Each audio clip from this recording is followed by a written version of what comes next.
नमस्कार दोस्तों। 5 बरस पहले, जी हाँ दोस्तों, यही कहानी का शीर्षक है। ना कभी देखा ना कभी सुना, फिर भी प्यार हो गया। 5 बरस पहले, अच्छा लिखते हो, वो बोली। शायद उसे कोई जवाब न सूझा। हम भी पढ़ते हैं कभी कभी तुम्हें, जब बेहद अकेले होते हैं। न जाने क्यों उसने बहुत मासूमियत से कहा, लिखते भी तो तुम्हारे लिए ही हैं। वो बेहद धीरे से बोल पड़ा। कुछ कहा तुमने आरव? उसने न जाने क्यों पूछ लिया। नहीं तो। ओह, हमें लगा तुमने कुछ कहा। वो चुप हो गई। हवा सर्द मौसम में और तीखी हो गई थी। आरव ने एक गहरी सांस ली। बस इतना ही। दूसरी तरफ से सांसों के शोर के सिवा कुछ और नहीं था। भव्या, आज कुछ कहोगी नहीं? आरव मुस्कुराया। आज कुछ नहीं, अभी रखते हैं, कॉलेज जाना है। भव्या ने कहा, अच्छा, हम मिल? आरव ने पूछना चाहा, लेकिन फोन कट चुका था।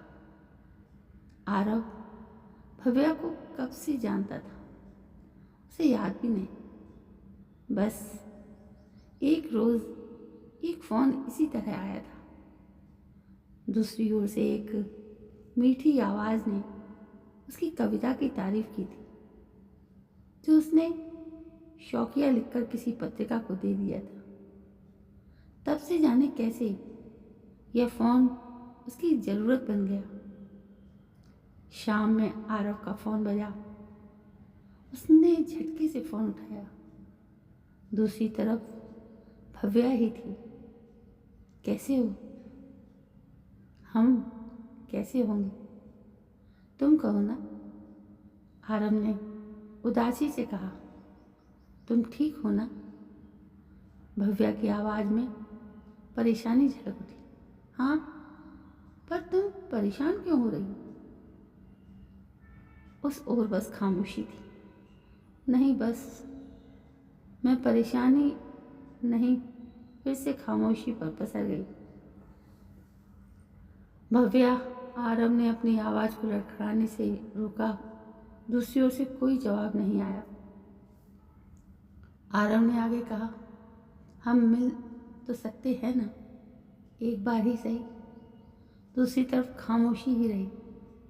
फिर कुछ पल बाद, आरव, मैं जानती हूँ हम लंबे समय से बात कर रहे हैं और फिर तुम मुझे नहीं, मिलकर बात करते हैं।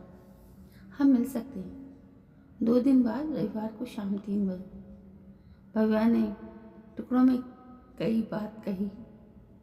आरव के माथे पर शिकन उभर आई। कहाँ पर? जहाँ पर तुमने अपनी पहली कविता लिखी थी। फोन कट गया। आरव कुछ देर तक फोन अपने कान पर लगाए रहा और फिर रखकर बाहर चला गया। 2 दिन में भव्या ने कोई फोन नहीं किया। आरव ने कभी उसे खुद फोन नहीं किया था। वो हमेशा खुद ही करती थी, हर रोज। तुम समझ जाना अगर। आरव फोन को देखते हुए मुस्कुराया।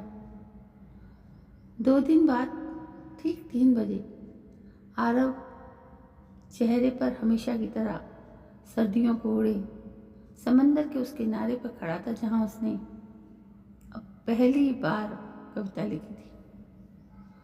वो समंदर को निहारता रहा। लहरें आती और उसके पैरों को छूती और फिर लौट जाती। वो भाव शून्य खड़ा रहा। समंदर कितना गहरा होता है, कितना शांत। समंदर ही तुम हो। आरव ने अपने पहलू से आई आवाज की ओर देखा।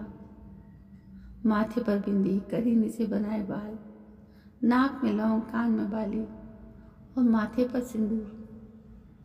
आरव इस आवाज पर यकीन करके भी नहीं करना चाहता था, पर उसने धीरे से कहा, बैठो, और खुद बैठ गया। समंदर चुपचाप शोर करता रहा। दोनों शोर लिए चुपचाप बैठे रहे। सूरज समंदर की ओर बढ़ गया। और मैं जानती हूँ तुम्हें मुझसे लगाव। भव्या ने समंदर को दूर तक देखते हुए कहा। उसे प्रेम कहते हैं। आरव ने गहरी सांस ली। उसके सामने डूबता सूरज था। मेरी जिंदगी में इसकी कोई जगह नहीं है। जब फैसला करना था तब किया नहीं, अब करना चाहूं तो कर नहीं सकती हूँ। भव्या चुप हो गई। आरव ने महसूस किया उसके आंसू रेत में खो गए। प्रेम में चाह नहीं होती भव्या, बस काश होता है। हाँ, काश कि मैं तुम्हें पहले कह पाती। काश कि तुम मुझे सुन पाते। आज सुन सकते हैं तुम कहो ना। अपने भीतर के सैलाब को आंखों में उतरने से आरव ने रोक लिया। हाँ, तुम सुनोगे, मैं कहूँगी अपनी ज़िंदगी के हर हिस्से को, मगर आज नहीं।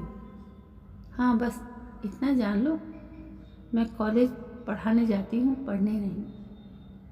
भव्या ने मुस्कुराकर कहा और आंसू फिर से रेत पर टपके और सूख गए। आरव ने उसकी ओर देखा।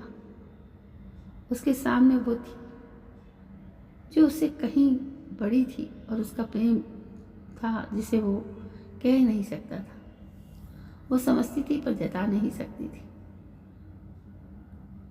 तुम्हारी कविताओं की वो काल्पनिक नायिका कौन है आरव? भव्या ने रेत पर अपने पैरों के निशान छोड़ते हुए पूछा। अपने कदमों के साथ आगे बढ़ते हुए वो बस इतना ही कह पाया। तुम खूबसूरत हो भव्या। ये काला रंग भला खूबसूरत कब से होने लगा? क्यों? भव्या ने जैसे अपने ही शब्दों का उपहास उड़ाया और ठहर गई।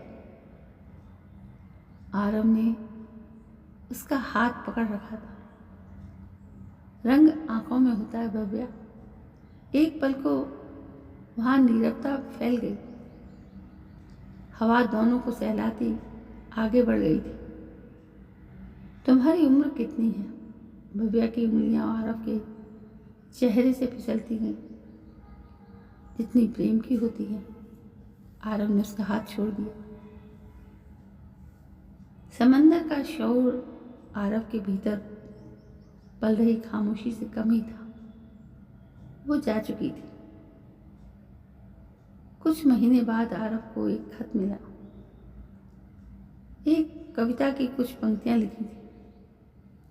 इस फूल के बिस्तर पर मसली जाती हूँ हर रोज। तुम होते हो तो क्या प्रेम यही होता है? काश कि होते तुम सुहाग मेरे हिस्से का। मिलन की एक आस में जीती जाती हूँ और हर रोज इस फूल के बिस्तर पर मसली जाती हूँ हर रोज। ये आरव की लिखी पहली कविता थी। बाकी पूरा पन्ना खाली था। बस नीचे कोने में लिखा था भव्या। आरव ने अपनी कलम उठाई और उसके पहले लिखा तुम्हारी। लेकिन आंसुओं की बूंदों ने स्याही को मिटा दिया। तो दोस्तों, ये थी एक बहुत दर्द भरी लव स्टोरी जो एक दो अनजान लोगों के बीच प्यार का सिलसिला शुरू करती है। दोस्तों, आपको ये कहानी कैसी लगी? यदि कहानी पसंद आई हो तो प्लीज़ मेरे इस चैनल को सब्सक्राइब करना ना भूलें। कल मैं फिर हाजिर होती हूँ। तब तक के लिए जय हिंद, वंदे मातरम।